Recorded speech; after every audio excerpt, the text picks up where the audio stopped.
O adeus à Rainha Elizabeth II. 11 dias depois da morte, corpo é sepultado com as maiores honrarias já vistas. Centenas de chefes de Estado se misturam a milhares de ingleses para manifestar toda a admiração à soberana.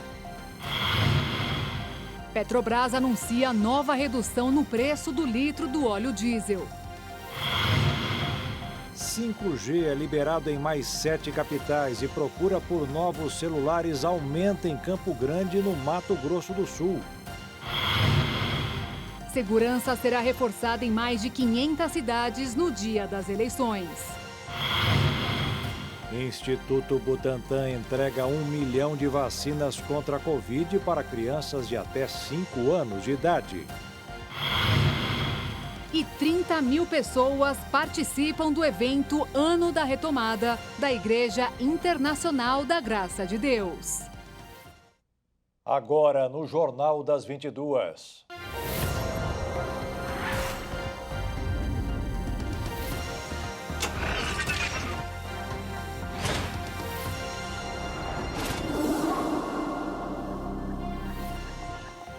Olá, boa noite. Boa noite. 19 de setembro de 2022, um dia que entrou para a história. Após 11 dias de homenagens, o corpo da Rainha Elizabeth II foi sepultado hoje na cripta real no Palácio de Windsor, em Londres. O caixão da monarca foi colocado em uma capela ao lado do pai, rei George VI, a mãe, Rainha Elizabeth, a irmã, Margarete, e o marido, Philip. A cerimônia do enterro foi reservada apenas para a família. Ao longo do dia foram realizadas diferentes cerimônias em homenagem à monarca. Pela manhã, o caixão da Rainha Elizabeth II entrou na abadia de Westminster, onde foi realizada a cerimônia fúnebre com a presença da realeza e de chefes de Estado de todo o mundo. Do presidente dos Estados Unidos, Joe Biden, ao do Brasil, Jair Bolsonaro, passando pelo rei da Espanha, Felipe VI, e o imperador japonês, Naruhito, quase 500 líderes e monarcas foram convidados para a cerimônia. O filho de Elizabeth, o rei Charles III, e seus 3 irmãos mais novos, Anne, Andrew e Edward, formaram a primeira fila atrás da carruagem, puxada por 142 marinheiros da Marinha Real, que levaram o caixão. Atrás deles vieram os príncipes William e Harry e outros membros da família real. O coral da abadia de Westminster e o coral da Capela Real entoaram cânticos na parte final da cerimônia e todo o país respeitou 2 minutos de silêncio. Das ruas aos parques e até mesmo nos restaurantes, onde muitos acompanharam o evento pela televisão. A cerimônia de funeral terminou com um hino nacional em homenagem ao novo monarca, o rei Charles III. Depois, o caixão com a bandeira foi puxado por uma carruagem de armas pelas ruas silenciosas em uma das maiores procissões militares já vistas na Grã-Bretanha. Eles caminharam pelo centro de Londres, passando pelo Palácio de Buckingham da Rainha até o Wellington Arch, em Hyde Park Corner, ao som da música fúnebre, enquanto ao fundo, o famoso Big Ben da cidade tocava a cada minuto. Até mesmo os animais da rainha participaram da cerimônia. A pônei preta Emma observou a procissão fúnebre passar nos terrenos do castelo, onde estava acompanhada por um padrinho. Já os 2 cachorros da rainha, Andy e Milk, também acompanharam o cortejo pelos funcionários do palácio. O carro funerário seguiu para o oeste de Londres para um serviço onde foram removidos do caixão da rainha símbolos do poder e governança, como suas joias, e entregues ao reitor de Windsor, que as colocou no altar maior antes que o caixão fosse baixado, marcando o fim do reinado da falecida rainha. O enterro foi reservado para a família e não foi transmitido. Todo o protocolo real foi encerrado por volta das 13h30 da tarde do horário de Brasília, já no anoitecer de Londres. Nesses 11 dias de homenagem, cerca de 400 mil pessoas deram seu último adeus à monarca em Londres. Embora já proclamado rei, Charles III deve ser oficialmente coroado apenas nos próximos meses. Sua coroação pode levar até 1 ano, conforme os protocolos reais. A fortuna pessoal deixada pela Rainha Elizabeth II, que inclui coleção de arte, joias e propriedades, é calculada entre 500 milhões e 600 milhões de dólares, o que equivale a quase 2 bilhões e 587 milhões e 3 bilhões e 103 milhões de reais. Ainda não está claro quem herdará os ativos privados da rainha, como sua carteira de ações e outros investimentos. O que se sabe é que o rei Charles III não terá de pagar o imposto sobre heranças do Reino Unido de 40%, já que sua mãe assinou um memorando que isenta os soberanos do pagamento. Um terremoto de magnitude 7,4 abalou o centro do México nesta segunda-feira. Houve pânico e as pessoas foram para as ruas. O Serviço Sismológico Nacional relatou que o epicentro do tremor foi a 59 quilômetros ao sul de Cualcomán, no estado de Michoacán, na costa do Pacífico. A Defesa Civil descartou o risco de tsunami. O tremor ativou o alerta sísmico que soa 1 minuto antes do fenômeno ocorrer, provocando cenas de pânico em vários setores da capital de 9.200.000 habitantes. Vamos a empezar a... O presidente do país, Andrés Manuel López, disse que vai começar a recolher informações e espera que nada de mais grave tenha acontecido. Nada grave. O alerta seguido do tremor soou menos de 1 hora depois de milhões de pessoas participarem de uma simulação nacional realizada todo 19 de setembro. Este é o terceiro sismo registrado em 19 de setembro na história do México, depois do ocorrido em 1985 com magnitude de 8,1 graus e que deixou mais de 10 mil mortos. Nesta mesma data, em 2017, outro tremor de 7,1 graus impactou o centro do país, deixando 369 mortos. No Brasil, além das equipes do Corpo de Bombeiros e dos próprios produtores rurais, muita gente da iniciativa privada trabalha na prevenção e combate a incêndios no Pantanal. É o caso da Brigada Aliança, que está atuando pela segunda vez na região, em Mato Grosso do Sul.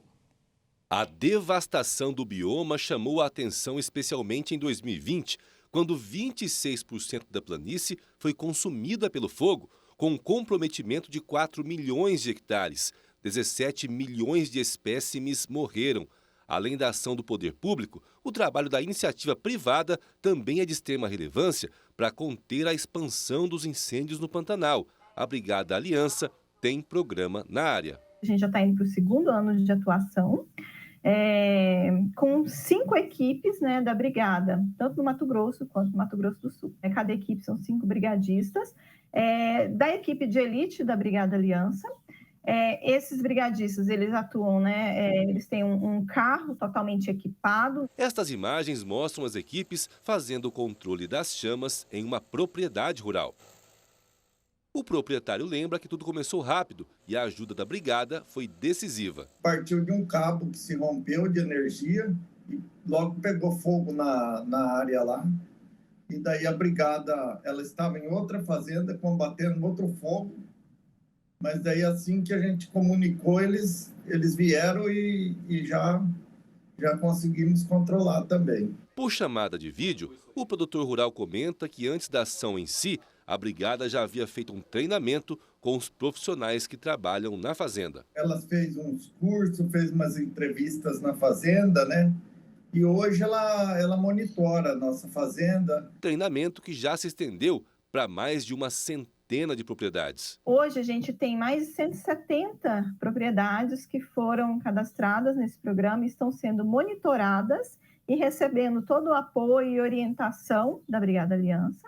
Só em 2022, a brigada já realizou 30 combates a incêndios. No ano passado, foram 104 ações. Hoje, a brigada conta com 25 brigadistas, mais 316 voluntários. A ideia do projeto é de proteger 2,5 milhões de hectares com a detecção precoce do incêndio. Para tanto, o apoio da iniciativa privada também resultou na instalação de torres de vigilância. Em parceria com a empresa 1,5 Grau, a gente instalou 11 torres de monitoramento de incêndio no último ano, para que colaborem com as brigadas de incêndio, não só as 5 brigadas JBS, mas também as demais brigadas, conectem em toda a extensão do Pantanal e enviem os sinais dos primeiros alertas de foco de incêndio para que a brigada mais próxima possa chegar nesse foco e impedir que ele vire um incêndio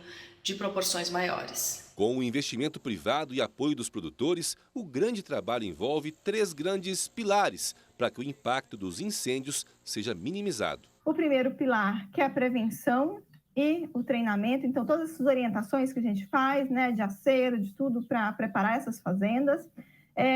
O segundo pilar é a resposta rápida e qualificada. Então, o uso de tecnologias, mas principalmente que a gente tenha equipes no campo que tenham conhecimento e saibam como, né, atuar de forma rápida e segura. E o terceiro pilar é realmente todos os estudos técnicos, né, que o nosso time científico está fazendo para avaliar como foi a temporada, para a gente poder planejar essa atuação a cada novo ano. Pesquisadores chineses desenvolveram uma máscara que permite detectar o vírus da Covid ou da gripe no ar. Em apenas 10 minutos, um dispositivo consegue indicar a presença desses vírus através de um alerta para um smartphone, um desenvolvimento que pode ajudar populações vulneráveis.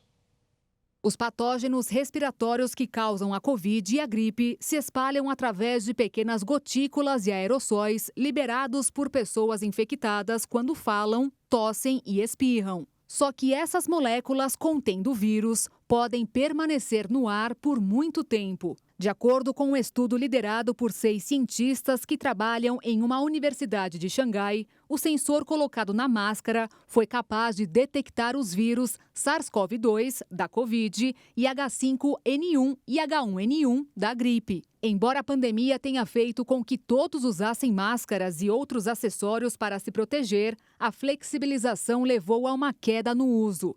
Ainda assim, é possível encontrar pessoas ao redor do mundo se protegendo. Este novo dispositivo, ainda sem estimativa de custo, que é montado fora da máscara com uma bateria de lítio recarregável, foi testado pulverizando patógenos nele em um ambiente interno, simulando um cenário provável em que alguém está falando ou tossindo. Os sensores responderam ao líquido, que era cerca de 70 a 560 vezes em menor quantidade do que a produzida em um espirro, enviando alertas para dispositivos como um telefone. Os pesquisadores disseram que o dispositivo foi melhor usado em espaços fechados, onde o risco de infecção é alto, e estão trabalhando para diminuir os tempos de detecção e a sensibilidade do sensor. E agora vamos saber como está o nosso ranking de recuperados da Covid através da palavra e do poder de Jesus. O jornalista Anderson Nascimento é quem conta mais testemunhos de vitória nesta segunda-feira. Boa noite, Anderson, é com você. Olá, boa noite. E para você de casa, muito bom estar aqui junto com você para anunciar os testemunhos de pessoas que venceram a Covid-19. Eu tenho testemunho aqui da Maria Gomes, de Rio Claro, em São Paulo. Há uma semana, 3 familiares dela foram curados da Covid-19 e, graças a Deus, hoje já não sofrem mais nada. O Odédio de Oliveira, de Belo Horizonte, em Minas Gerais, foi diagnosticado com a Covid, mas intercedeu aqui no SOS da Fé e também ficou livre. E a Roseli Oliveira, de Curitiba, no Paraná, que estava com a Covid, mas ficou completamente curada depois das orações. Maravilha, não é? Vamos conferir o nosso ranking total de volta para São Paulo. Obrigado, Anderson. Vamos ao placar da vida desta segunda-feira. A boa notícia de hoje é 93 curados e o total, 182.500 pessoas curadas. Veja a seguir. Petrobras anuncia nova redução no preço do litro do óleo diesel. E também é liberado em mais 7 capitais o 5G e procura por novos celulares aumenta em Campo Grande, no Mato Grosso do Sul.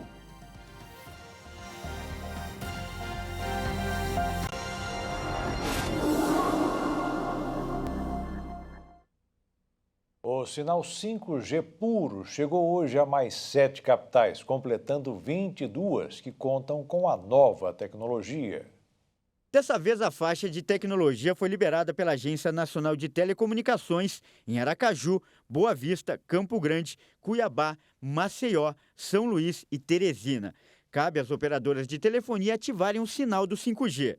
Agora o Brasil tem 22 cidades conectadas à 5ª geração de internet móvel, já que o sinal já havia sido liberado em Brasília, Belo Horizonte, Curitiba, Florianópolis, Fortaleza, Goiânia, João Pessoa, Natal, Palmas, Porto Alegre, Recife, Rio de Janeiro, Salvador, São Paulo e Vitória. Das capitais brasileiras, apenas Belém, Macapá, Manaus, Porto Velho e Rio Branco ainda não têm acesso ao 5G. Até o dia 28 de outubro, as faixas devem ser liberadas pela Anatel nesses locais. E até 28 de novembro, o sinal deve ser ativado pelas operadoras de telefonia. A implementação do 5G no Brasil impacta em diversos segmentos econômicos, entre eles a criação de novos modelos de negócio. Segundo especialistas, a rápida resposta de estímulo à velocidade, a possibilidade de aderência a redes personalizadas permitem com que as empresas reinventem os serviços ofertados por meio da tecnologia. E em Campo Grande, capital de Mato Grosso do Sul, a procura por celulares 5G já começou. Mas os comerciantes acreditam que a explosão nas vendas vai acontecer quando o novo sistema estiver funcionando a todo vapor. Fernando tem uma loja de troca e venda de celulares. Ele comenta que a tecnologia 5G não vai ser usada apenas no celular, mas vai possibilitar a interligação de aparelhos, utensílios e até veículos. Ele vai conectar o carro, a sua casa, o rapaz está dirigindo com a moto que está passando na frente, o pedestre, né? É daí que vai surgir mais a questão dos carros que dirigem automáticos. Você vai conseguir mandar mensagem para sua geladeira, pedindo, por exemplo, para baixar a temperatura da geladeira para sua cerveja, na hora que você chegar em casa, sua cerveja está gelada. Hoje, em Mato Grosso do Sul, 92,2% dos domicílios tem internet e 99,5% das pessoas usam a internet no celular. E é importante deixar bem claro, não tem como, por exemplo, colocar a tecnologia 5G em um celular 4G. Ele não comporta. O negócio vai ser comprar um novo mesmo. Que nem aconteceu com as TVs Smart. Na TV não era Smart, você comprava um adaptadorzinho, colocava nela e ela virava Smart. Isso não vai ser possível. Você vai ter que fazer essa troca de celular. A grande maioria dos celulares não tem essa tecnologia e, com isso, alguns comerciantes esperam aumento de vendas de celulares com 5G de 20% a 30% já nas próximas semanas. Fernando vai além. Para ele, a tendência é que quando a velocidade da internet realmente estiver 20 vezes maior, deve haver um boom de vendas. A partir do momento que essa velocidade realmente chegar no celular, que o seu amigo do lado, o seu colega de trabalho está com 5G e algo incrível, tipo assim, o carregamento de um vídeo foi muito mais rápido, eu tenho certeza que ele não vai sair dali direto para procurar o 5G, que eu acho que é aí que vai vir um boom, né? Quando realmente estiver entregando essa 20 vezes mais rápido a internet. Quanto às operadoras, a princípio anunciaram que não devem alterar preços de pacotes nesse primeiro momento. Mas o investimento é alto e, como o alcance das antenas é curto, é esperado que nos próximos anos, cada poste de energia tenha um modem de 5G, o que pode encarecer o serviço, mas isso deve ocorrer a longo prazo.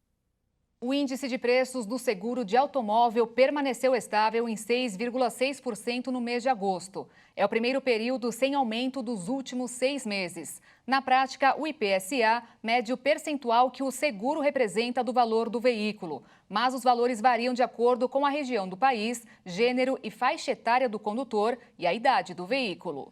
A Petrobras anunciou hoje uma nova redução no preço do diesel vendido às distribuidoras. O valor nas bombas deve ficar, em média, 27 centavos mais barato. Com a redução de 5,8%, que começa a valer nesta terça-feira, o preço médio da venda do diesel da Petrobras para as distribuidoras vai passar de R$ 5,19 para R$ 4,89 por litro, uma redução de 30 centavos por litro. A última redução havia sido em 12 de agosto, quando o preço do litro caiu de R$ 5,41 para R$ 5,19.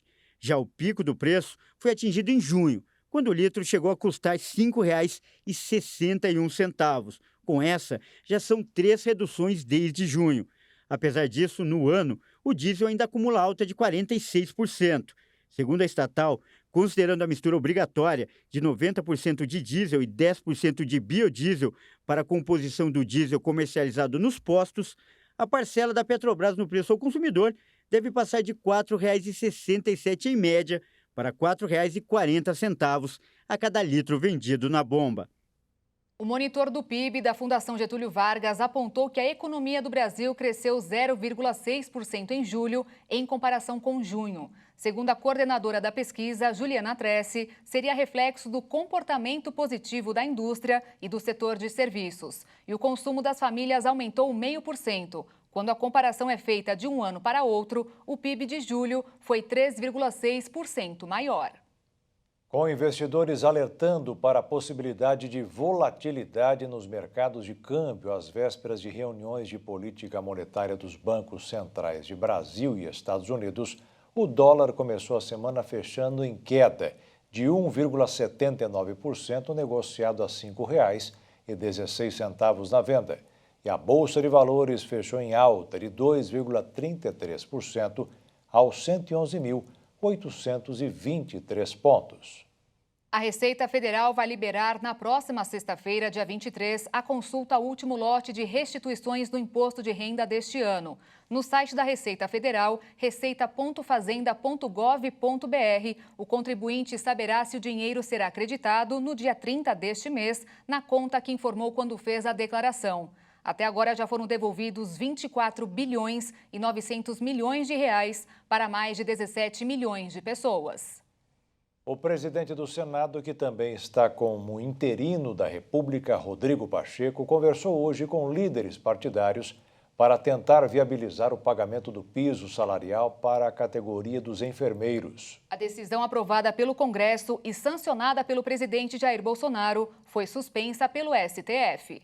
Este projeto reabre por 120 dias o prazo para adesão ao regime especial de regularização cambial e tributária, para incentivar a regularização de recursos, bens e valores de origem lícita que não tenham sido declarados aos órgãos públicos brasileiros. O presidente do Senado também levou aos líderes partidários a proposta que trata do remanejamento de recursos orçamentários, que abrange os valores destinados ao combate à Covid, as contas do chamado orçamento de guerra e de emendas não utilizadas. Rodrigo Pacheco vai levar as propostas discutidas nesta segunda-feira para reuniões no Supremo Tribunal Federal com o ministro da Economia Paulo Guedes e outros ministros do governo. O presidente do Senado também deverá discutir as sugestões com o presidente da Câmara, Arthur Lira, e com o relator do orçamento de 2023, o senador Marcelo Castro.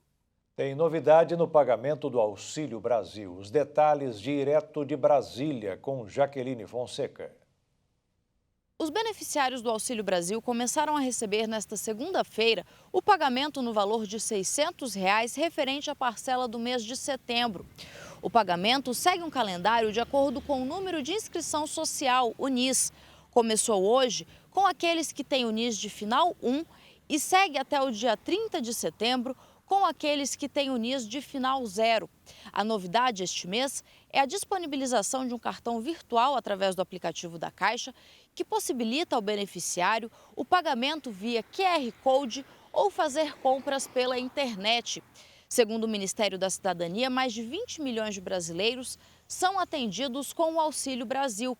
O Ministério orienta que aqueles que precisam, mas ainda não recebem o auxílio, devem fazer a atualização do cadastro único nos centros de assistência social nos municípios ou através do aplicativo. De Brasília, Jaqueline Fonseca. Os custos da construção civil voltaram a subir. O acumulado nos últimos 12 meses chega a 17%. Nos 8 primeiros meses deste ano, a construção civil acumula alta no custo do metro quadrado de 11,53%, aumento relacionado principalmente ao preço do óleo diesel. Já o acumulado nos últimos 12 meses é ainda maior, consequência da inflação e também do período crítico da pandemia. Todo o setor sofreu muito com a falta dos insumos, dos materiais, principalmente as commodities, por conta das exportações, e os produtos industrializados, que nós tivemos vários períodos de fechamento das fábricas, principalmente no estado de São Paulo. Mesmo com o aumento no custo de produção, o setor continua aquecido. Vamos apresentar um superávit no número de imóveis e a perspectiva é que isso continue para 2023. Em agosto deste ano, o custo médio do metro quadrado em Mato Grosso do Sul foi de R$ 1.662, enquanto que no mesmo período do ano passado foi de R$ 1.418. Em 12 meses, alta de 17,24%. A mão de obra por metro quadrado também registrou alta, 9,66% em agosto, comparado a julho deste ano. O presidente da Associação dos Construtores de Mato Grosso do Sul explica que a tendência, no momento, é de estabilização. O setor está crescendo e é importante que se invista sim para não parar a máquina de girar. Quem está pensando em investir, pode investir, continue. A construção civil ela apresenta bons resultados econômicos. Quem pretende financiar um imóvel na planta, a orientação é verificar o índice atrelado ao reajuste depois da entrega. Hoje nós temos o INCC, que é um índice focado para a construção civil, mas nós também temos o IGPM, temos o IPCA, que são índices mais amplos, que contemplam outras questões. Então, fique bastante atento com o índice que está previsto no seu contrato, que é baseado nesse índice que vai sofrer a correção no valor das suas prestações. E veja a seguir, segurança será reforçada em mais de 500 cidades no dia das eleições. E veja também, Instituto Butantan entregou 1 milhão de vacinas contra a Covid para crianças.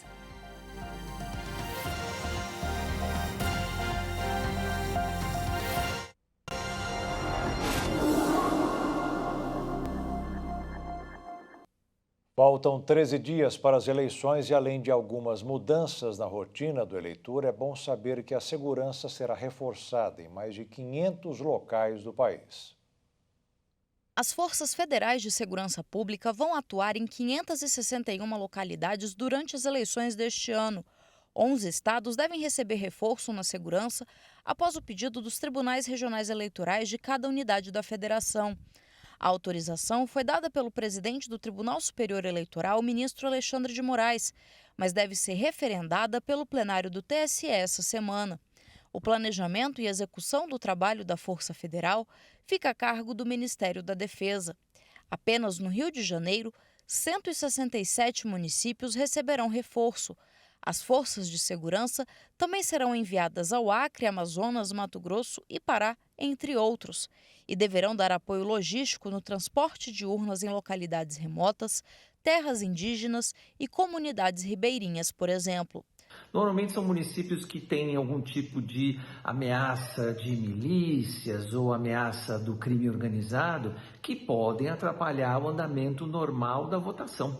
Alguns eleitores podem se sentir intimidados ou ameaçados, então as Forças Armadas são utilizadas para essa segurança no dia da eleição e também para a logística, para levar as urnas eletrônicas nos lugares mais longínquos, onde precisa de uma condição de transporte mais robusto, uma condição mais específica, que não um carro comum. Então as Forças Armadas são utilizadas nesse momento por requisição do TSE. Então é normal, isso acontece há muitas eleições, há várias décadas. E com a proximidade das eleições, candidatos a qualquer cargo não podem mais ser presos, salvo em delito flagrante ou para o cumprimento de mandado judicial já transitado em julgado. O objetivo dessa medida, que ocorre em todas as eleições, é garantir o equilíbrio na disputa e o pleno exercício da campanha. Qual é a importância dessa garantia? Para evitar que as ameaças de prisão sejam utilizadas com finalidades políticas, não é? Nos rincões do Brasil, que alguém utilize dessas ameaças ou da própria prisão efetiva, para atrapalhar a campanha eleitoral e para atrapalhar a vida dos candidatos, a liberdade de pedir voto e que possa haver algum tipo de ameaça para os candidatos. Por isso, essa garantia, por isso, essa proteção aos candidatos. E o Tribunal Superior Eleitoral começou hoje o cruzamento dos dados cadastrais doados por candidatos com registro em órgãos do governo federal. A intenção é identificar indícios da falta de capacidade financeira. O valor doado pelo beneficiário é limitado a 10% dos rendimentos brutos recebidos no ano anterior à eleição. E a quantia precisa estar declarada para a Receita Federal, inclusive aquelas que foram feitas em forma de serviço. No cruzamento de informações, também são verificados indícios de irregularidades entre fornecedores contratados por partidos e candidatos. O trabalho será feito com base na prestação de contas parcial das campanhas. Entre os órgãos que participam da Força-Tarefa estão a Receita Federal, o Ministério Público Eleitoral, a Polícia Federal e o Tribunal de Contas da União. No último pleito, em 2020, o grupo identificou 221 mil transações com indícios de irregularidades, entre elas, doações realizadas por 53 pessoas que já haviam falecido e outras 91 mil que estavam inscritas em programas sociais do governo. Os cidadãos que perderam o título de eleitor têm até o próximo dia 22 para solicitar a segunda via do documento no cartório eleitoral da zona onde tiverem cadastro. Mas, para isso, o eleitor deve estar em dia com a Justiça Eleitoral. Neste ano, os eleitores que estiverem em situação regular na Justiça Eleitoral poderão imprimir o título por meio do autoatendimento no site do Tribunal Superior Eleitoral, sem precisar comparecer a um cartório eleitoral. Para isso, basta preencher o campo Imprimir o título eleitoral. O título de eleitor não é o único documento que possibilita a participação nas eleições.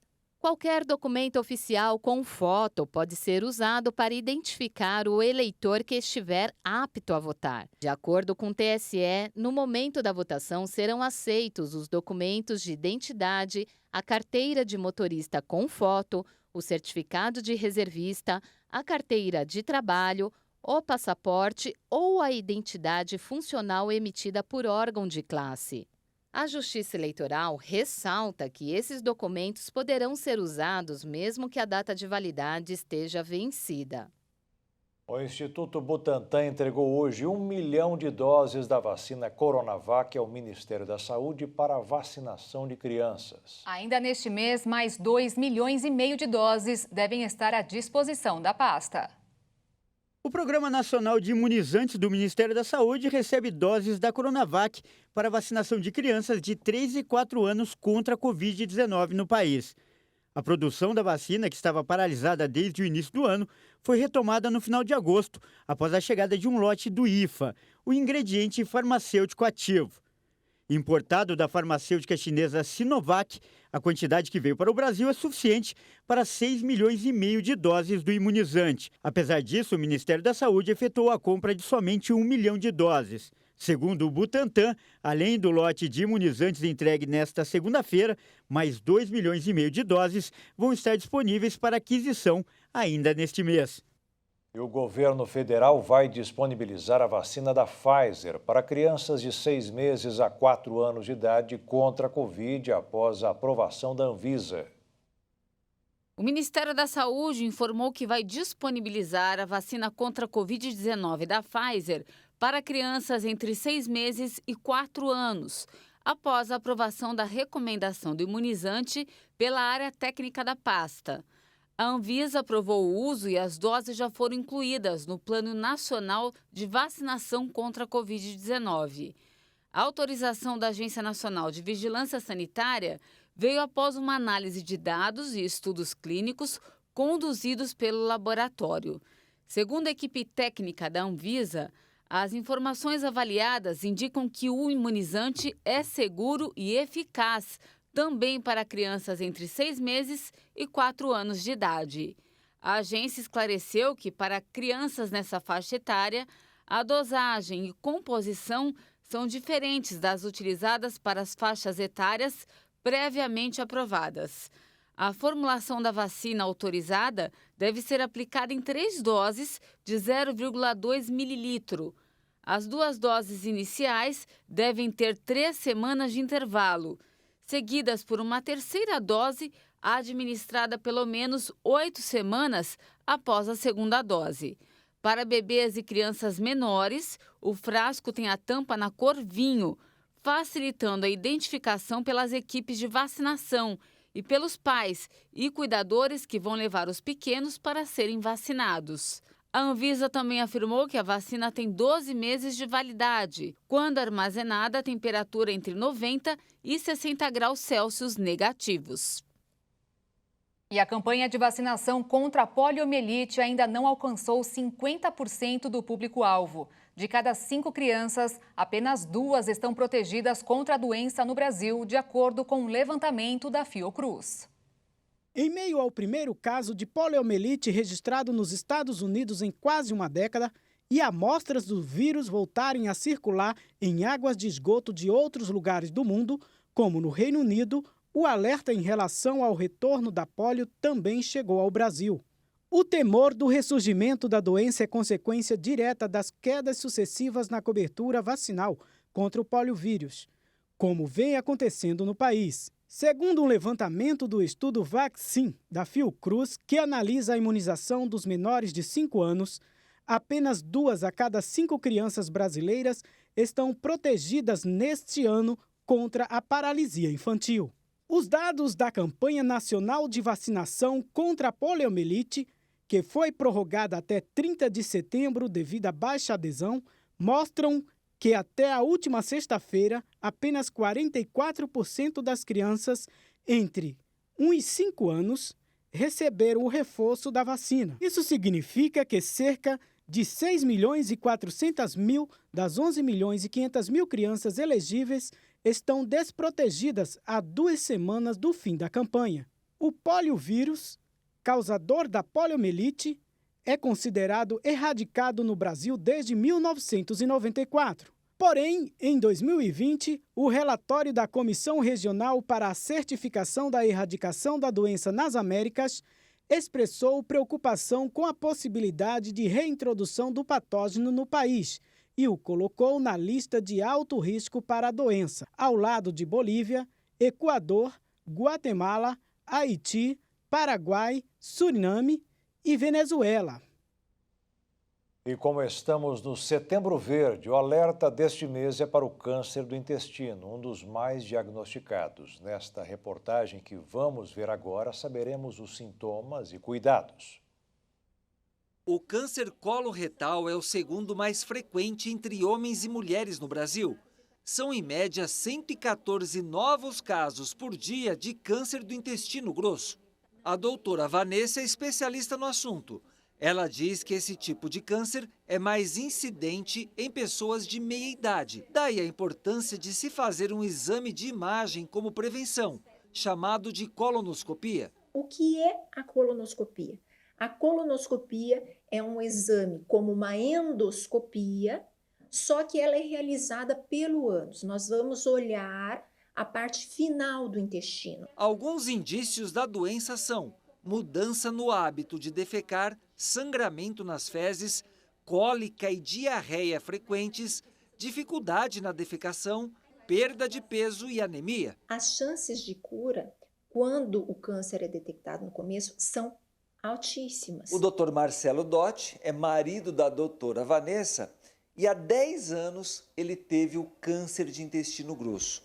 Doutor, como você descobriu que tinha esse câncer? Anhelo, na verdade, eu estava numa idade que não era até da prevenção e eu tive um sangramento. E como a maioria das pessoas pensa, não é nada, né? Mas como a gente é da área do aparelho digestivo, a minha esposa falou, não, vamos fazer uma colonoscopia, que é o meio de fazer a prevenção.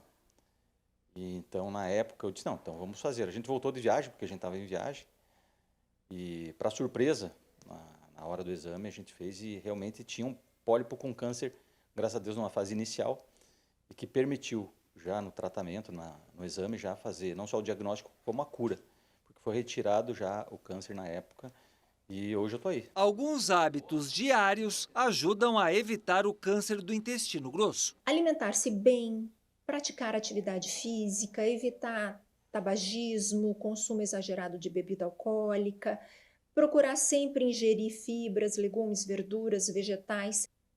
O atacante brasileiro Vinícius Júnior, que joga no Real Madrid, foi vítima de racismo por parte dos torcedores do Atlético de Madrid nesse final de semana. Pelo Campeonato Espanhol, antes da bola rolar no clássico entre Real Madrid e Atlético de Madrid, a torcida do clube colchoneiro mostrou seu pior lado nos arredores do estádio Wanda Metropolitano, marcando mais um lamentável episódio de racismo no futebol. um grupo de torcedores cantaram em alto e bom som as seguintes palavras: "É um macaco, Vinícius é um macaco". O vídeo que circula na internet mostra que nenhum dos torcedores tenta interromper os atos racistas. A polêmica antes do clássico começou a partir de discussões na imprensa espanhola a respeito da postura de Vinícius Júnior em campo. Seu lado provocador foi tema nos programas de TV do país após a partida do clube contra o Mallorca. O assunto cresceu depois que o capitão do Atlético de Madrid, o meio-campista Coque, falar que haveria confusão em campo se o brasileiro comemorasse um gol realizando sua tradicional dancinha. No mesmo dia, o empresário Pedro Bravo fez comentários racistas para condenar as dancinhas de Vinícius Júnior nos gols. O racismo do agente provocou uma onda de solidariedade ao brasileiro e diversos jogadores de futebol e personalidades da mídia colocaram a hashtag BailaViniJúnior como um dos assuntos mais comentados no Twitter. Dentro de campo, Vinícius e o companheiro brasileiro de time Rodrigo responderam às ofensas do jeito que o brasileiro mais sabe fazer, jogando futebol. Durante a comemoração do primeiro gol da partida, a dupla merengue bailou na frente da torcida do Atlético de Madrid. Vinícius Júnior ainda participou da jogada que originou o gol de Valverde, o segundo do Real Madrid. No final das contas, o time de Carlos Ancelotti venceu o clássico por 2-1. Após o episódio, o prefeito de Madrid, José Luiz Martínez, prometeu trabalhar pela identificação dos torcedores que cantaram as ofensas racistas. Em suas palavras, ele disse que o comportamento dos torcedores do clube não tem cabimento algum e deixa o envergonhado como torcedor do Atlético. O que nós brasileiros mais esperamos é que os envolvidos sejam punidos e que Vinícius Júnior continue fazendo o que mais sabe: jogando futebol e bailando. E há 62 dias para a Copa do Mundo, chegou a hora do Esquenta Qatar 2022 com o Leonardo Félix. No boletim de hoje, ele fala sobre mais uma seleção classificada para o Mundial, a Arábia Saudita. Olá pessoal, este é o Esquenta Qatar 2022, que traz informações e curiosidades da Copa do Mundo aqui na nossa programação. Chegou a hora de falarmos da seleção da Arábia Saudita. Os sauditas disputam a Copa pela 6ª vez em sua história, mas nunca conseguiram passar da fase de grupos. Para este ano, a motivação vem da excelente participação nas eliminatórias asiáticas. A classificação foi garantida com a melhor campanha do Grupo B da última fase, superando Japão e Austrália. A vantagem da Arábia pode estar no banco de reservas, com o treinador francês Hervé Renard, que comandou a seleção de Marrocos na Copa de 2018. A Arábia Saudita está no Grupo C, com a Argentina, México e Polônia. É isso aí, faltam 62 dias para a Copa do Mundo Qatar 2022. E veja a seguir, telescópio James Webb captura primeiras imagens e dados científicos de Marte. E ainda, 30 mil pessoas participam do evento Ano da Retomada da Igreja Internacional da Graça de Deus.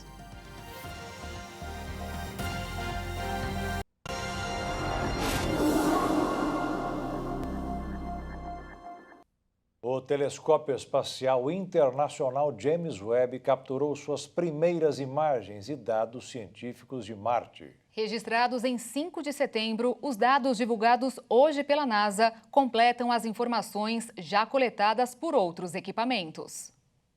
A NASA explicou que as imagens fornecem uma perspectiva única do planeta vermelho, mas que diferem bastante de outros impressionantes registros capturados pelo supertelescópio. Isso acontece porque, como o planeta está relativamente próximo da Terra, ele é um dos objetos mais brilhantes do céu noturno em termos de luzes visíveis e luz infravermelha, que o Webb também detecta. Por isso, focar os instrumentos em Marte resultou em alguns desafios para os astrônomos. A agência norte-americana afirmou que o Webb foi construído para detectar luz fraca de galáxias distantes, mas Marte é extremamente brilhante. Por isso, técnicas especiais foram usadas para evitar que o Webb fosse inundado com luz. Ainda segundo a NASA, as imagens capturadas pelo supertelescópio mostram uma região do hemisfério oriental de Marte. Na foto da esquerda é possível ver os anéis da cratera de Ruggs, uma estrutura de 450 quilômetros de diâmetro. A rocha vulcânica de Starry Major, uma das regiões mais escuras de Marte, é o brilho da bacia de Harris, uma das maiores crateras de impacto de todo o sistema solar. Já a imagem da direita mostra um mapa de emissão térmica do planeta, ou seja, a luz que é emitida à medida que Marte perde seu calor. Como a atmosfera do planeta vermelho é tão fina, o calor do Sol escapa facilmente de Marte. A NASA informou que os astrônomos analisarão as características de Marte através do web para coletar informações adicionais sobre a sua superfície e atmosfera. No futuro, cientistas usarão essas imagens e dados para explorar as diferenças regionais em todo o planeta e procurar gases na atmosfera, incluindo metano e cloreto de hidrogênio. Uma ex-detenta de Campo Grande, no Mato Grosso do Sul, resolveu escrever um livro. Ela transcreveu sua história de superação para tentar, através de seu exemplo, ser inspiração e poder transformar vidas. Hoje ela é Solange de Souza Duarte Lima, 45 anos, vendedora, missionária, agente religiosa, casada com o pastor Diego, mãe de 9 filhos e avó. Mas por muito tempo ela foi a catita da Barão. Depois que meus pais se separaram, os abusos que eu vinha sofrendo aumentaram, né? Aí eu fui para casa de menor abandonado, antiga Cidem. E aí eu comecei a roubar, assaltar, né? E aí lá nas ruas eu vivi 20 anos, usando e vendendo drogas. O passado de abusos, da rua, das drogas, da criminalidade, prostituição, da vida solitária no presídio, os pensamentos suicidas, a evangelização e a ressocialização são contados na autobiografia. Livre estou da depressão, livre estou dos vícios, livre estou, eu sou da falta de perdão, né? Livre estou de todas as cadeias que lá no mundo, né, eu tinha. Esta história foi escrita à mão em 4 cadernos. Solange pediu ajuda para a diretora do presídio, que junto com outra policial penal, digitaram o texto para a ex-detenta apresentar para uma editora. E aí, por fim, fizemos a escrita toda daqueles livros, organização, né, uma correção prévia, né, que depois vieram outras correções, e entregamos impresso e em pendrive para Solange. Aí ela caminhou, né, como ela faz. Diego também é ex-detento e agente religioso. O casal dá o seu testemunho nos presídios para tentar, com o exemplo, ser inspiração para uma mudança de vida. Essa história que está relatada no livro, eu tenho um entendimento que não é a história da Solange, não é a história do Diego, não é a história de Abraão, nem de Isaac e de Jacó. Toda essa história conta a história de um Deus que é amor e tem feito coisas maravilhosas, né? É uma forma de também entrar lá dentro, também alcançar aquelas pessoas que estão na rua, né? As pessoas que estão em depressão, que estão numa fase final de uma doença, de uma enfermidade, para elas saber que existe solução para elas também, né? Assim como teve solução para a minha vida, também pode ter solução para eles. A diretora do presídio ficou com 20 exemplares para a biblioteca da unidade prisional. Tenho 17 anos de sistema, né? E nesses 17 anos eu tenho muito poucas, assim, pessoas, né, que realmente se superaram.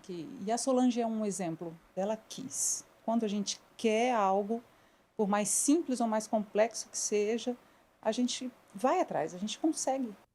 30 mil pessoas passaram pelo ginásio da Portuguesa, em São Paulo, no último sábado, para participar do grande evento O Ano da Retomada. Confira agora um resumo de como foi esse grande dia.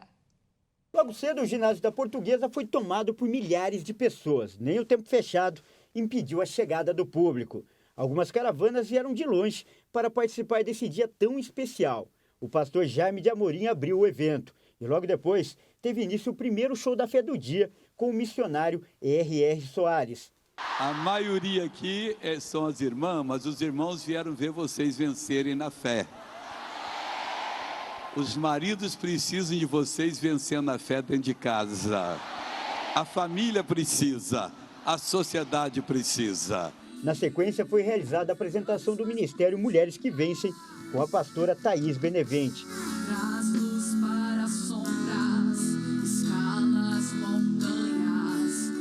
E durante a manhã, vários cantores também passaram pelo palco, montado no ginásio. Suas guerras eu estou ganhando, o seu trabalho é me adorar. E era possível ver o impacto que o evento causava no público nas arquibancadas lotadas do ginásio. Da tua casa eu estou cuidando, das suas feridas eu estou tratando. E durante a mensagem do missionário R.R. Soares, ele falou da passagem de Isaías 59, o poder da mão de Deus. Eis que a mão do Senhor não está encolhida para que não possa salvar. Deixa eu dar uma explicação para você, porque isso aqui é muito lindo. A mão de Deus aqui não significa a mão física. Deus é espírito, eu não sei como ele é. Só que no céu nós vamos conhecê-lo de como ele nos conhece. É um ser capacitadíssimo. A mão de Deus falando aqui é a habilidade dele. Ele está fazendo uma comparação com a mão. Quando a mão está encolhida, você não cumprimenta ninguém. Você põe a mão assim, você não vai. Se ela fosse aleijada, não daria também. A menos que Jesus curasse antes de cumprimentar a pessoa. Agora, a mão aqui é habilidade. A habilidade de Deus não está encolhida. O que é isso? Você precisa dele para uma libertação de um problema, para a cura de uma doença? Meu irmãozinho, minha irmãzinha, pois você pode crer que ela não está encolhida. Você descobre uma promessa na Bíblia Sagrada e crê naquela promessa. O pastor Jaime de Amorim comentou o sucesso do evento. O mundo passou por uma pandemia muito grande, né? E fora uma pandemia que atingiu, por isso que a pandemia foi o mundo todo, e agora o ser humano tem que voltar para a vida, tem que voltar a viver, recuperar a autoestima. Muita gente foi tomada pela depressão, muita gente ficou sem sair de casa até hoje, né? Então nós estamos incentivando a pessoa a voltar para a vida e mais do que nunca voltar com Cristo, porque como falamos com Jesus, a vida é assim, com Jesus a pessoa recupera a autoestima, recupera a alegria de viver, porque Jesus ela encontra a vida verdadeiramente. E à tarde o palco foi tomado pelos jovens que vencem. Com muita energia, eles contagiaram o público. 1, 2, 3, declare: Deus da minha vida, fica comigo, sou a sua casa, mora em mim, deixa eu te dizer. E por fim, os homens que vencem fecharam o evento. Mas para quem acompanhou, o ano da retomada está só começando. Sábado memorável, e vamos aplaudir o nosso Senhor, porque Ele merece receber toda a honra e toda a glória. E o Jornal das 22 termina aqui. Obrigada pela sua companhia, um ótimo fim de noite e início de semana para você e até amanhã. Boa noite, fique na paz. Tchau.